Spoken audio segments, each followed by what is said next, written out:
A Stellenbosch University study has made some shocking findings about our rivers. It's revealed that many of our rivers have the E. coli bacteria in levels that are around 10,000 times higher than allowed by the World Health Organization. This means the water is highly dangerous if consumed, but it could also mean that crops irrigated with the water could fall short of international guidelines too. Well, CEO of the Federation for Sustainable Environment, Mariette Liefferink, joins us now in studio. Afternoon, thank you so much for joining us. How could this be allowed to happen?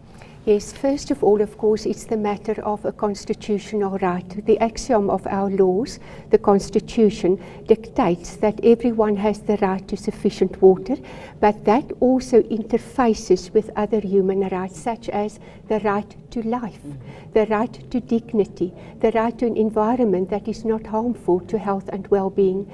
But besides the human rights issue, there is also an economic issue involved. There can be no sustainable development on a deteriorating environmental base, and in the matter under consideration, on a deteriorating environmental water resource. Surely, though, we should have some safeguards to ensure that the water we drink or the water that is used for irrigation, at the very least, is safe. That is correct. So what we have seen is that there are significant water quality issues, challenges, but also water quantity issues. It was found by the National Water Resource Strategy 2 that by 2025 all 4 major river basins will transition into absolute water scarcity. So it's not just a matter of water quality but also water quantity. Let's look at the quality first of the existing sources that we have. Why have they been compromised to the extent that we're talking about now? We have seen that in many instances infrastructure has not been maintained.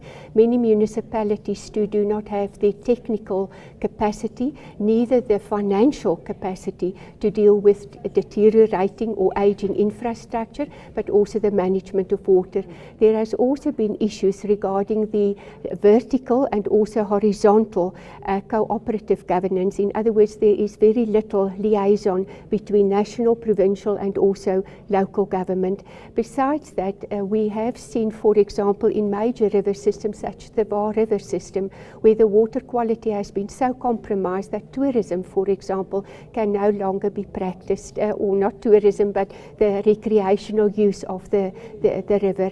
Besides that, many of the communities that are compromised by high HIV/AIDS or chronic and acute malnutrition, in other words, communities that are compromised, are often dependent on river water, stream water or borehole water that is contaminated. What is being done about this?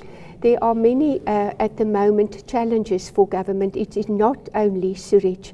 We take into consideration also the challenges posed by mining. For example, in the Water Research Commission report of 2007, it was found that only 21% of the Vaal barrage is not cytotoxic as a result of the metals because of the gold mining industry within the Witwatersrand. Acid mine drainage, of course, the potential volumes of acid mine drainage to be treated will be 200 million litres per day, and 10 times that amount will be needed in order to dilute the high salinity of acid mine drainage to make it fit for use.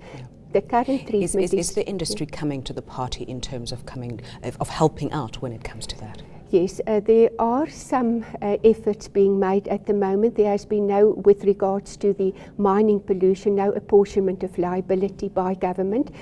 So the mines have not been called upon, for example, to pay for the pollution caused both currently and also historically.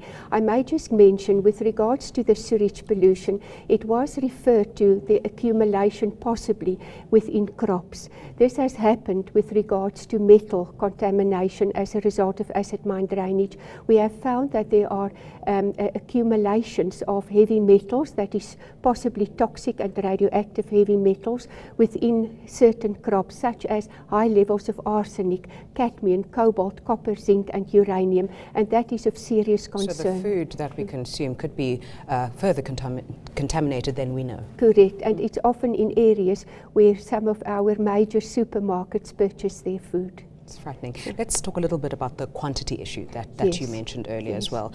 Where do we stand right now in South Africa? It was found by the Water Research Commission that the Limpopo, of course, will be the epicenter. Besides all the 4 major river centres, the Limpopo already is over-allocated by more than 120%. Because of the urban and also rural growth, the demands, Madupi Power Station, the energy demands, as well as the mining sector demands, it is anticipated that by 2025 the demands will exceed to 241% on the Limpopo alone. Why this is of concern to us is when there is water constraints, it immediately would also result in job stagnation, economic stagnation, and it may have possible social decay, as has already happened in the Limpopo province. Besides that, 12 of the 19 water management areas are already under severe restrictions, or there's already interventions required. Thank you so much for your time. News that moves. eNCA.com.